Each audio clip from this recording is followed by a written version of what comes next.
back again with us. Nah, jadi hari ini kita punya pembahasan yang seru banget. Tapi sebelumnya aku mau nanya nih, nanti kalian bisa langsung komen di kolom komentar, biar seru-seruan bareng. Jadi menurut kalian kita tuh berdua mirip nggak sih? Atau lo merasa nggak mirip sama gue? Enggak, lu juga gak ngerasa mirip sama gue kan? Enggak sih. Buat kalian boleh komen. Menurut kalian kita berdua mirip apa enggak? Mirip apa enggak? Atau kalian bisa komen kalian tuh mirip sama di keluarga tuh siapa gitu. Kalau menurut gue kita tuh nggak mirip karena pertama warna kulit beda. Fisiknya, fisik ya, itu kan kalau Iya, dari ini fisik kan ya. mirip fisik tuh yang pertama beda warna kulit, terus juga ya beda bentuk muka, beda semuanya sih, dan kalau sifat juga lebih nggak mirip lagi. Mungkin lebih kayak ya namanya kakak beradik gitu, terus mungkin kan ya namanya satu bapak satu ibu, mungkin ada garis-garis muka atau gurat-gurat muka yang mungkin kalau di capture tuh mungkin ada yang miripnya, tapi secara keseluruhan sih memang harusnya sih beda gitu. Terus kadang-kadang kita misalnya kayak diambil dari angle mana mungkin ada yang kelihatan mirip. Ya sama kayak kita ke ibu bapak kita juga pasti ada yang kayak gitu. Wah, tapi walaupun beda ya karena kita bedanya cuma 1 tahun 3 bulan. 1 tahun 3 bulan. 12 bulan. Walaupun ya pasti nggak mungkin sepanjang kita hidup bareng, sepanjang hidup itu baik-baik saja enggak, cuman ya kita lumayan ya selalu baik-baik aja. Lumayan deket. Tapi gitu. deket sih. Ya maksudnya Mbak Gigi jadi orang yang tahu banget cerita-cerita gue, dan gue juga tahu cerita-cerita Mbak Gigi. Gitu. Nih yang penasaran ngelihat foto kita kayaknya makin kecil makin besar mungkin lebih banyak kelihatan miripnya, tapi kalau lihat dari kecilnya pasti beda banget. Nih, kita lihat ini. Tuh kan. Beda. Gue mirip banget sama Ansara ya. Kok gue nggak mirip Rafathar, nggak mirip Rayanza? Jadi Rafathar Rayanza anak siapa? Tapi kita tuh yang kita sama dari kecil adalah kayak Rayanza gue? Enggak Mbak. Enggak. Iya kayak Rayanza itu. Gue nggak mirip anak-anak gue juga tuh. Iya sih. Ya kan di Nggak sini. mirip, iya. Tapi padahal kalau yang dilihat foto sebelumnya gue mirip banget sama Ansara. Oh tuh. ternyata Rayanza ada mirip guenya juga nih. Ada. Tapi kita tuh dari kecil selalu rambut panjang ya, nggak pernah rambut pendek. Jadi kalau lihat foto-foto kecil kita biasanya model rambut kita tuh sama waktu kecil. Karena pas udah panjang gede banget aja, pas rambutnya. SMP beda. Kecuali ini ya mungkin belum tumbuh Tuh. sih. Ini kita lagi liburan di mana ya Mbak? Nggak tahu, lupa. Ini lagi liburan ya kalau nggak salah tuh. Ini itu gue mirip Rayanza itu. Iya ada matanya ya. Iya ternyata Rayanza mirip. Anak-anak lo nggak ada yang mirip sih sama lo. Itu mirip Ansara, tapi itu kita kayaknya lagi di luar kota di enggak di Ancol ya kalau nggak salah, yang pelukan. Gue lupa. Yang gue nggak inget ya masa-masa kecil gue. Tapi Mbak Gigi waktu kecil tuh bulat banget, lucu banget. Bulat terus rambutnya selalu sama. Nah ini gue mirip banget sama Ansara. Nah ini baru mirip. Lo di sini mirip Rafathar. Soalnya mirip banget. Soalnya lo tuh kan waktu kecilnya kan bulat, waktu bulat nggak mirip Ansara. Begitu lo agak kurusan lo mirip. Begitu udah mengecil mirip banget Ansara tuh kayak gini. Tapi lo di sini mirip banget sama Rafathar. Masa sih? Iya. Mirip iya di sini. Iya kan? Mirip Rayanza juga. Enggak, di sini mirip Rafathar. Ya nanti coba yang lain boleh komen. Kalian bisa komen juga sebenarnya kalian tuh seneng nggak sih kalau suka apa enggak? Sebenarnya bukan dibanding-bandingin dan dimirip-miripin sih. Tapi suka nggak gitu? Ada sih mungkin yang dibilang pasti ada yang suka, ada yang enggak gitu. Dibilang mirip ini, dibilang mirip itu, atau lama-lama kan dibilang mirip itu kan in a way tuh kayak meng-compare orang gitu kan gitu. Kalau lo seneng nggak digituin? Tergantung. Kalau misalkan dulu sih gue kesel banget sih. Dulu gue nggak suka banget di compare, apalagi kayak dibanding-bandingin. Tapi makin sekarang kalau orang ngebandingin lebih kayak oh ya itu kan pandangan orang. Yang penting adalah pandangan gue terhadap diri gue sendiri. Kalau lo? Tergantung mood gue. Balik lagi kan? Gue tergantung mood. Kadang-kadang kalau mood gue lagi jelek gue nggak suka dibilang mirip ini mirip itu. Kalau atau di compare gitu. Tapi kalau lagi slow gitu, gue lebih masuk kuping kanan keluar kuping kiri sih. Atau jadi bercandaan aja. Atau kan? jadi bercandaan. Tapi sih sebenarnya biasanya pun kalau gue nggak suka tuh nggak akan lama juga. Jadi nggak akan gue masukin ke hati kalau gue. Iya sih. Tapi memang itu tuh apalagi kita kan sama-sama perempuan, bedanya juga nggak jauh umurnya. Pasti orang tua atau di sekitar kita selalu membanding-bandingkan atau membandingkan dan menyamakan gitu. Apa yang kita buat, apa yang kita bikin, pokoknya semua tentang kita gitu. Nah, jadi pas banget nih karena aku lagi bareng sama adik aku. Tema kita hari ini tuh don't compare gitu atau jangan banding-bandingin.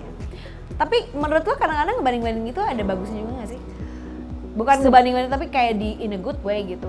Sebenarnya kalau menurut gue ngebandingin itu ada bagusnya sama diri kita sendiri yang sebelumnya. Misalnya, dulu gue nggak suka banget dibandingin, sekarang gue udah bisa biasa aja dibandingin, which is improvement kan. Kalau kita nggak tahu dulu kita bisanya apa dan nggak bisanya apa kan kita nggak tahu sekarang kayak gimana. Jadi perbandingan antara kita dulu dan kita sekarang tuh sebenarnya bagus banget. Tapi yang jadi masalah biasanya kalau kita bandingin pencapaian kita sama orang lain, itu yang biasanya menimbulkan ya udah pasti kecemburuan, terus rasa iri, jealous, yang sebenarnya belum tentu itu bisa membangun kita juga, malah jadinya jadi lebih cemas nggak sih? Jadi kayak, iya bener nggak ya gue kayak gini gitu, malah jadinya insecure, malah jadinya nggak pede gitu. Tuh, jadi itu nggak semuanya membandingkan itu jelek ya, tapi kadang-kadang kita untuk improve, untuk jadi lebih baik itu butuh gitu membandingkan diri kita, tapi bukan ke orang lain. Betul. Nah, sebagai orang tua kadang-kadang pasti juga gitu secara kadang-kadang ya, apalagi kalau dulu mungkin kalau misalnya dibanding-bandingin tuh kayaknya cuma kesel, tapi akhirnya gue merasakan di saat gue jadi orang tua suka di alam bawah sadar tanpa intention yang buruk ya, kita membandingkan kayak misalnya sebenarnya bukan membandingkan yang gimana-gimana banget, tapi kayak kok dulu si Rafathar umur segini udah bisa gini, kok si Ade belum ya gitu ya, kayak gitu. Itu menurut lo gimana tuh kalau misalnya kayak membanding-bandingkan, apalagi kan orang tua kita juga pasti secara tidak sadar juga pasti pernah melakukan itu. Atau mungkin yang teman-teman yang punya pengalaman untuk masalah banding-bandingkan itu bisa komen di bawah, bisa cerita juga, kali aja bisa membantu sama teman-teman yang lain. Nah bener banget sih, karena kita pengalaman dari orang tua yang sama, kita tahu rasanya dibandingin yang sama, tapi kita juga nggak pengen gitu kan, kita nggak pengen anak-anak kita merasa dibandingkan seperti yang kita rasakan. Menurut gue sih sebenarnya balik lagi ke intentionnya. Ketika kita membandingkan anak kita satu sama lain, kalau lo kan tadi bilang lo ngebandingin Rafathar sama Rayanza, yang satu kok belum bisa gini, sebenarnya lo itu ngecek sama diri lo sendiri apa yang harusnya lo perbaiki untuk perkembangan anak kita yang lebih baik gitu kan. Jadi mungkin yang kita pikirin itunya, bahwa kita membandingkannya itu sebenarnya untuk tahu apa yang mau kita lakukan lebih ke anak kita untuk mendapatkan stimulasi yang lebih optimal, sebenarnya kan itu.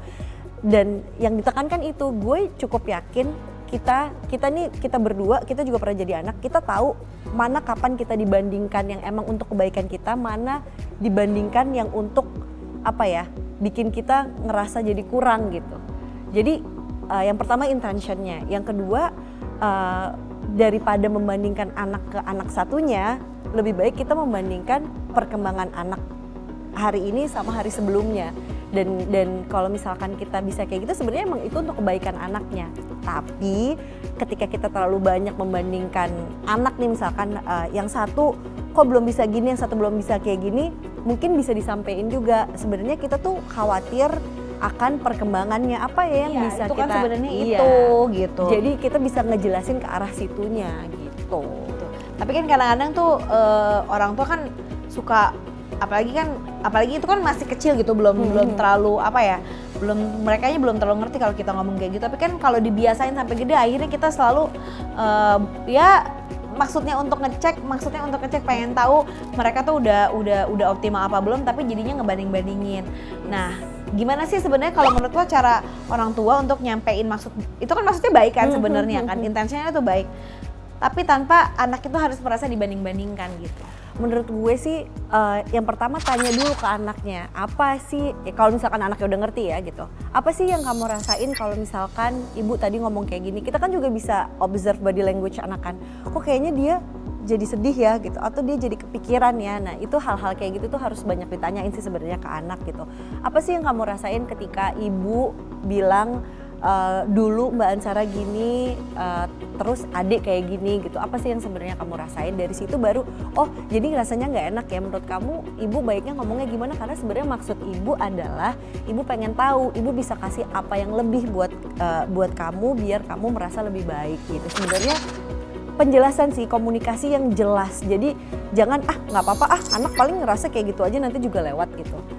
Sebenarnya anak tuh mau loh ditanyain gitu. Kadang-kadang kita udah berasumsi duluan bahwa nggak apa-apa ngebanding-banding kayak gitu, udah biasa kok dia gitu. Tapi dengan kita membiasakan dia kayak nggak apa-apa lah kayak gitu, itu tuh sebenarnya bikin dia merasa ketakutan dengan perasaannya dia sendiri. Oh, perasaan gue nggak boleh yang ngerasa kesel diginiin gitu. Sedangkan kalau misalkan ditanyain, kita tuh jadi bisa lebih ngerti gitu. Oh, nggak enak ya dirasain, bagian mananya sih yang nggak enak? Apa kamu ngerasa nggak apa kamu merasa kecil? Apa kamu merasa ibu nggak ngerti dengan ibu membandingkan kamu sama adik yang kayak gitu-gitu sih sebenarnya bisa dicoba. Lo pernah ngerasain dulu waktu kecil? Sering banget.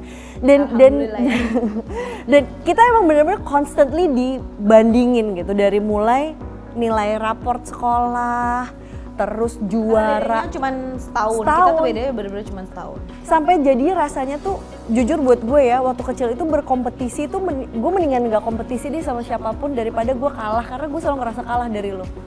Oh gitu. Kan tapi gue gak berkompetisi sama lo. Iya, tapi kan maksudnya selalu dibandingkan. Kayak misalnya nih waktu SD kan kita kan selalu berlomba-lomba nilai kan. In a way gue ngerasanya kayak gitu. Karena mama selalu kayak ngeliatin, oh nilainya Mbak Gigi kayak gini, Mbak Gigi selalu juara umum gitu. Gue jadi ngerasa kayak, tapi kan gue kalau gue ngerasanya kompetisinya gue sama teman-teman gue yang lain. Ya kalau gue ngerasanya dibandingin sama lu. Karena yang selalu dibahas itu Mbak Gigi juara umum gitu, Mbak Gigi juara umum.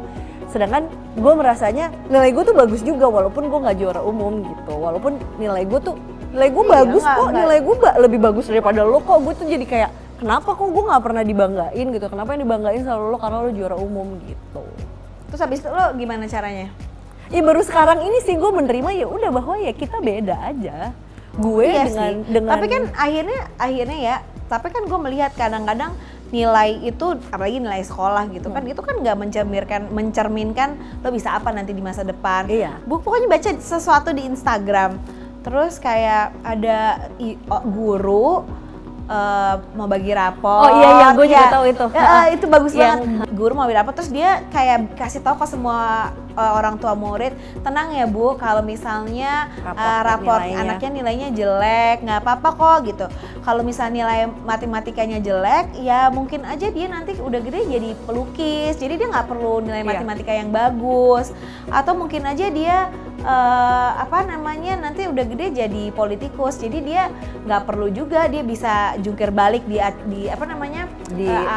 penjaskes. Gue taunya penjaskes sekarang apa? Iya sekarang ya physical activity. Ya nggak tahu lah, pokoknya gue nggak tahu itu gimana. Pokoknya intinya kayak gitu.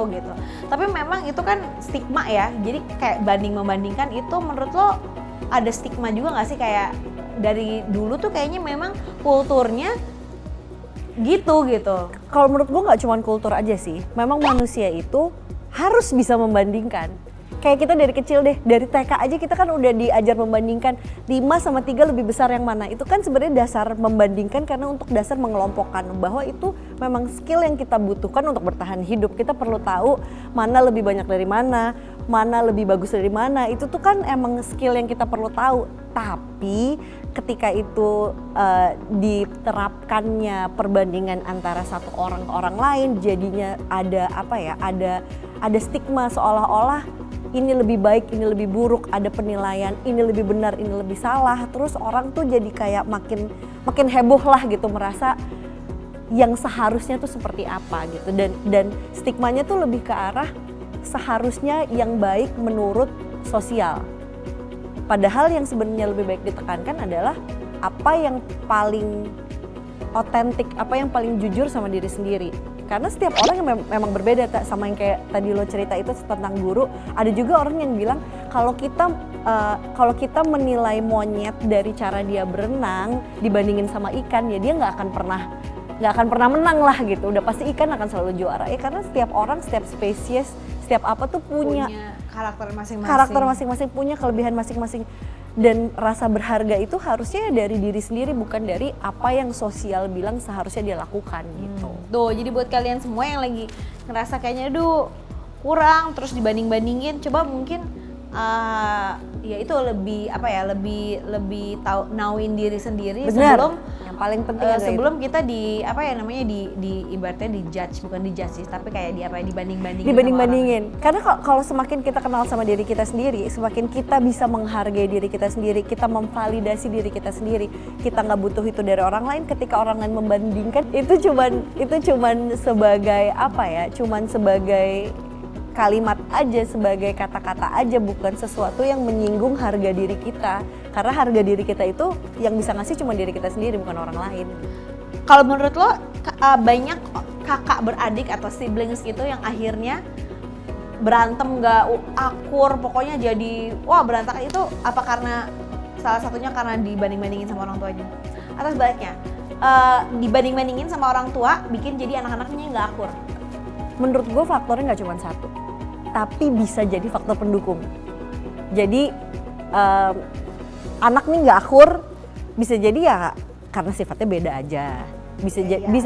Bisa jadi macam-macam gitu. Tapi sebagai orang tua kita membanding-bandingkan itu tidak akan membantu anak jadi lebih akur juga gitu. Malah bikin jadi anak maksudnya anak jadi merasa bahwa semuanya tuh harus sama, semuanya harus setimpal. Lo dapat 5, gue juga harus dapat 5. Padahal anak itu kan kebutuhannya beda-beda kan. Anak umur 3 tahun sama anak umur 1 tahun kebutuhan makannya beda. Tapi kalau misalkan dia selalu ngelihat kakaknya, kakak dapetnya 5, aku kok dapetnya cuma 1. Padahal ya memang kapasitas lambungnya segitu gitu kan. Tapi kan kadang-kadang ya namanya anak-anak kan pasti kayak ngelihat gitu kakaknya, loh kok kakak dibeliin ini gitu, terus nanti kok gue nggak dibeliin yang sama. Itu kan pasti Pak, itu nggak mungkin nggak ada yang namanya ngiri gitu, cemburu gitu. Exactly, itu dia yang gue pelajarin, dan gue juga masih berusaha terapkan di keluarga gue bahwa kita ngasih sesuai kebutuhan dan secukupnya. Jadi misalnya Mbak Sawa dapatnya banyak, terus adik minta lagi gitu. Enggak, adik ini di keluarga kita itu dikasih sesuai kebutuhan. Adik cukupnya dapat segini. Kalau adik mau nambah lagi, nanti ibu kasih. Tapi adik udah ngerasain rasanya kenyang dulu gitu. Sama ke Mbak Ansar juga gitu. Mbak Sawa maunya yang banyak, Ade tuh dapetnya kayak gini. Iya Mbak, Ade memang sekarang dapat banyak karena dia teksturnya lebih lembut. Mbak Sawa kan teksturnya lebih padat. Sebenarnya isinya lebih banyak Mbak Sawa. Ini yang Mbak Sawa butuhkan gitu. Nah, belum lagi ya kalau itu kan waktu kecil ya, mereka kan belum tahu konsep mana yang lebih banyak, mana yang lebih sedikit. Kalau menurut gue yang lebih challenging buat gue itu dulu di saat udah mulai ABG. Bukan membandingkan antara di dalam keluarga, tapi membandingkan keluarga kita dengan keluarga lain. Kenapa di keluarga gue nggak boleh pergi sampai malam? Nah gitu. itu dia. Terus sih. itu yang lebih berat buat gue. Terus kenapa di keluarga lain boleh lebih bebas gitu? Terus kenapa di keluarga kita, orang tua kita nggak bolehin ini, nggak bolehin itu, sedangkan di keluarga lain boleh. Itu sih kalau gue itu yang terkenang sampai sekarang gitu. Nah, kalau gue tuh ngelihat itu sebenarnya itu contoh yang bagus, apalagi kalau lagi puber ya. Lagi puber tuh kan kita lagi mempertanyakan lagi semuanya kan, ada efek hormon, ada efek sosial, ada segala macam. Dan sebenarnya lo bisa mempertanyakan itu, tandanya lo bisa berpikir kritis, which is a good thing. Ketika kita bisa membandingkan, kita punya kemampuan itu, anak kita punya kemampuan itu, berarti dia punya kemampuan untuk berpikir kritis, which is a good thing. Itu yang harus kita appreciate pertama. Tapi memang yang harus ditanamkan dari awal adalah kebutuhan anak itu selama dia masih jadi anak, kita yang ngasih tahu bahwa anak itu bisa percaya kita sudah mempersiapkan yang terbaik yang kita tahu untuk mereka. Jadi anak juga merasa kalau oke, ini yang saya dapatkan dan apa yang bisa saya kelola dari sini, instead of dia membandingkan sama keluarga lain dapatnya apa. Karena itu sih yang menurut gue dari kecil itu kita nggak dibiasain ya untuk merasa cukup sama diri kita sendiri. Karena ya mungkin dari kecil kita terlalu banyak dibandingin juga sama orang lain. Kayak lo bilang lo sempat ngerasa kayak dibandingin sama teman-teman kelas lo jadi harus ngerasa punya nilai lebih bagus dan segala macam kan itu selalu dibandingin kan. Jadi kan tuh itu dulu nggak boleh nilai gue nggak boleh lebih kurang dari orang-orang kan. Iya, dulu sama Rata-rata kelas tuh nggak boleh. nggak boleh. Jadi gue tuh dulu harus ranking 3 besar. Ranking 3 aja gue udah kena marah. Yes. Jadi gue harus ranking 1, harus ranking 2. Jadi bener-bener SD SMP tuh gue harus selalu, mama tuh selalu gimana caranya gue karena jujur kita dididik mama tuh selalu bilang harta mama adalah anak-anak mama.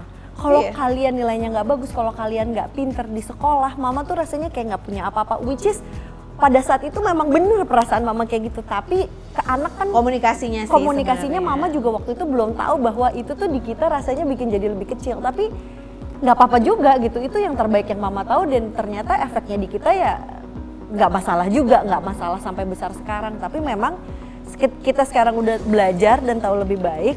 Kita pengen anak kita merasa lebih lebih punya ruang, lebih nauin anak gitu maksudnya. Lebih punya ruang untuk jujur sama diri sendiri lah gitu. Jadi kayak dengan kita dibandingkan terus sama lingkungan luar, kita tuh jadi ngerasa kayak kita sendiri kayak nggak pernah cukup ya yang kita punya gitu. Kita udah caper-caper depan mama, kita udah caper-caper depan papa, kita udah caper-caper depan kakak, tapi kok timbal baliknya nggak sesuai yang kita mau. Tapi ketika kita dapat nilai bagus kok kita langsung dipuji-puji, jadi rasanya kita pengen menuhin itu terus gitu. Itulah dia, tapi memang benar. Gue jadi ini nih, gue pernah baca quotes-nya siapa ya kalau nggak salah, nanti dibenerin ya kalau ternyata salah ya. Quotes-nya dari Ali bin Abi Thalib kalau nggak salah, Abu Thalib.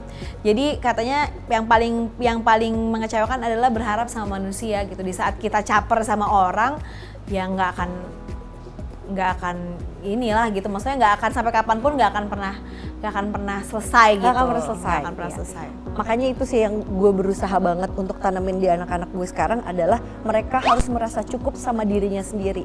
Dan yang bisa yang bisa menghargai diri mereka tuh diri mereka sendiri. Karena anak gue udah mulai kecenderungan nih, dia kalau pakai Mbak Sawa kalau udah pakai baju sesuatu, udah dandan, dia selalu datang kayak, "Ibu, Mbak Sawa cantik nggak?" Nah gue pasti akan nanya balik, "Menurut Mbak Sawa cantik nggak?" Yang penting bukan menurut ibu. Kalau menurut ibu Mbak Sawa mah selalu cantik, mau pakai apa aja juga cantik. Tapi menurut Mbak Sawa cantik nggak? Tapi emang itu menurut gue kayak gitu tuh salah satu yang butuh waktu. Karena dulu gue juga gitu selalu nanya. Gue tuh dulu gitu kayak bisa kayak pakai apa gitu harus nanya dan gimana.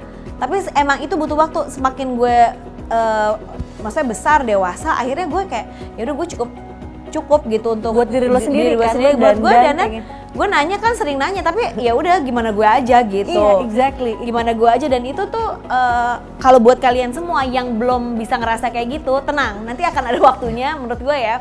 Akan ada waktunya di saat lo bisa lebih nauin diri lo, terus bisa merasa cukup buat diri lo sendiri tanpa harus nanya sama orang lain. Karena gue melewati fase itu dan akhirnya sekarang gue bisa overcome itu gitu.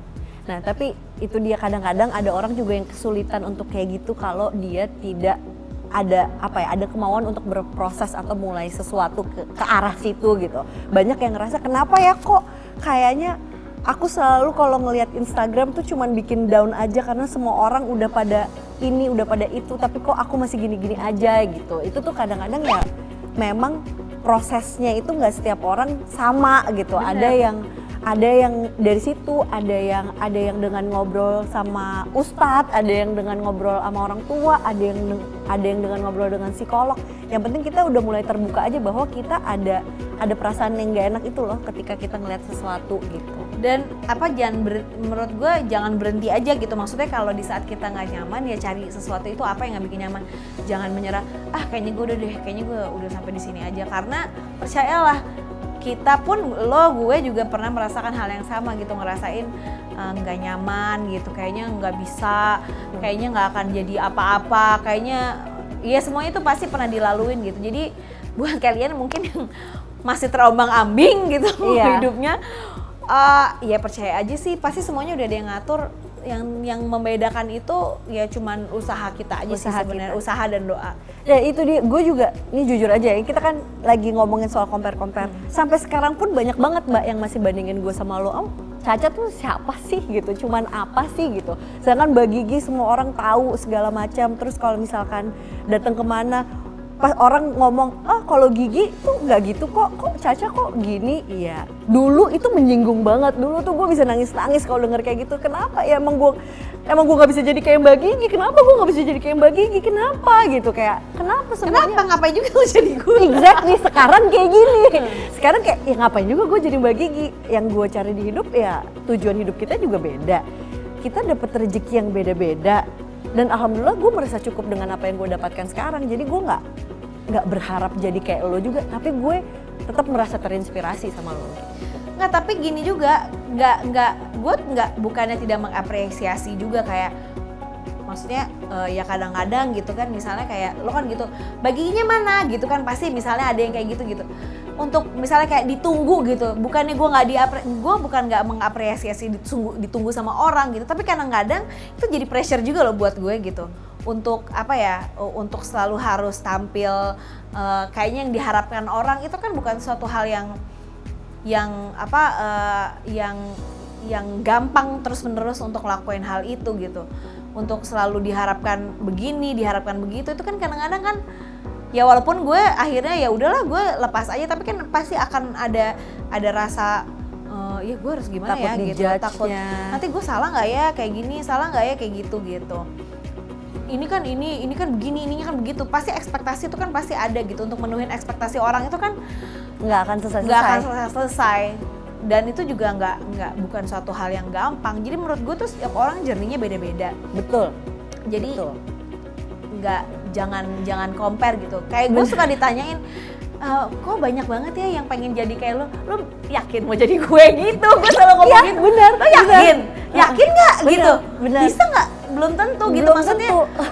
Gue nggak bisa, Mbak, jujur gue nggak bisa. Iya, maksudnya itu tuh bukan suatu hal yang apa ya, gue bukan membesar-besarkan gue, cuman kita tuh ngomong sesuatu pengen jadi seseorang itu tuh pengen jadi seseorang cuman ngelihat yang bagusnya doang gitu. Kadang-kadang kan lo nggak pernah tahu gitu, kayak gimana susahnya, gimana capeknya, gimana semua yang dilakuin itu kayak gimana gitu. Jadi kadang-kadang tuh kalau gue tuh orangnya nggak terlalu suka gitu, misalnya kayak suka bingung, kikuk sendiri, karena gue merasain gue belum menjalankan sesuatu tuh seperti yang gue pengen jalanin gitu, belum jadi sesuatu yang udah maksimal gitu tuh belum. Jadi di saat orang kayak ibaratnya tuh kayak Gigi tuh kayaknya gini ya, Gigi kayak gitu, gue tuh suka nggak nyaman kalau gitu, gue. iya. Gitu. Tapi itu menurut gue kunci yang bagus banget. Lo sadar bahwa sebenarnya yang bikin lo jadi kikuk karena lo sendiri belum menganggap diri lo gitu. Kayak orang lain menganggap lo. Kayak orang lain tuh kayak selalu gini kayak,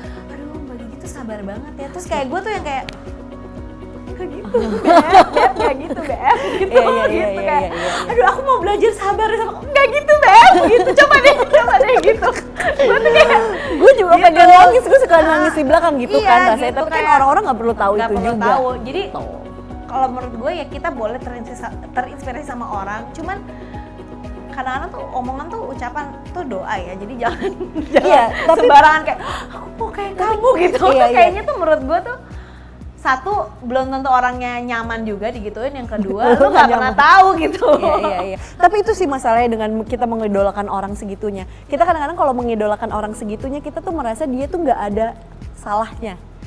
Kayak sesempurna itu, nggak pernah ada boroknya, kayak mereka tuh bukan manusia, mereka tuh godly gitu.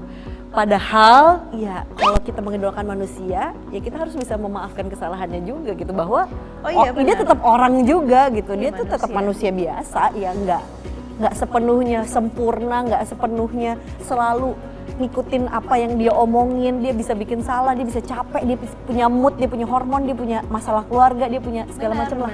Benar. Jadi ya itu sekali lagi bukan tidak mengapresiasi, bukan, nggak, gue seneng gitu kayak banyak yang sharing ini itu segala macam, terus yang banyak yang sayang, banyak yang ngedoain gitu. Cuman kadang-kadang memang ya itu di posisi gue tuh kadang-kadang suka gue tuh kikuk banget kalau digituin gitu, orang kayak krik gitu. Jadi ngebandingin diri kita sendiri sama diri ideal kita tuh juga bisa jadi masalah ya. Itu tuh kayak iya benar, itu ngebandingin persepsi orang, pandangan orang sama diri kita sendiri gitu. Sama jadi gimana kita ngelihat diri kita sendiri. Sama diri kita, orang lain ngeliat kita, sama diri kita ngeliat diri kita sendiri gitu. Itu suka agak bingung gue gitu, kayak duh gue takut nggak jejak nih gitu. Dan ya pokoknya itu kurang lebih mungkin pasti Jadi panjang banyak sedikit banyak pasti banyak yang relate sama apa yang kita alamin gitu. Dan semoga tips-tips ini sih sama cara-cara kita mengendalikan emosi kita dengan perbandingan ini bisa jadi hal yang positif buat kalian semua dan bisa diambil nilai-nilainya, mungkin bisa diterapin. Nanti bisa sharing-sharing juga kalau udah ngikutin apa yang Caca bilang gitu. Kalian bisa sharing-sharing juga, nanti bisa komen di Bun, bisa DM di kita. Nanti kadang-kadang mungkin kita bisa baca-baca ini ya gitu. Iya, benar. Apa sih gitu yang udah kalian lakuin, yang udah kita bahas gitu, dari yang kita bahas apa sih yang bisa kalian ambil gitu. Karena kalau kita sendiri udah ngerasa penuh sama diri kita sendiri, orang lain ngomong apa itu tuh cuma jadi pembahasan yang ringan aja, bukan sesuatu yang mengikis rasa keberhargaan kita sama diri kita sendiri. Bagi pengen jadi bencong. Itu tuh gue mulai ya biasa lah suka sama cowok-cowok di sekolah kayak gitu-gitu. Langsung jadi primadona sekolah Mbak Gigi dari SD. Hah? Ya ini ada yang Nagita gitu. Kalau misalkan dia sarkastik tuh sebenarnya bisa aja sebenarnya kebutuhannya dia sendiri sama dirinya sendiri tuh nggak ketemu. Kayaknya lo kalau nangis tuh yang udah bener-bener frustrasi gitu. Dia ibu yang luar biasa. Oh, ini dia pengen nangis. Nggak bisa lo baca pikiran kita gitu. Kayaknya dari muka lu juga kayaknya nggak cinta-cinta banget.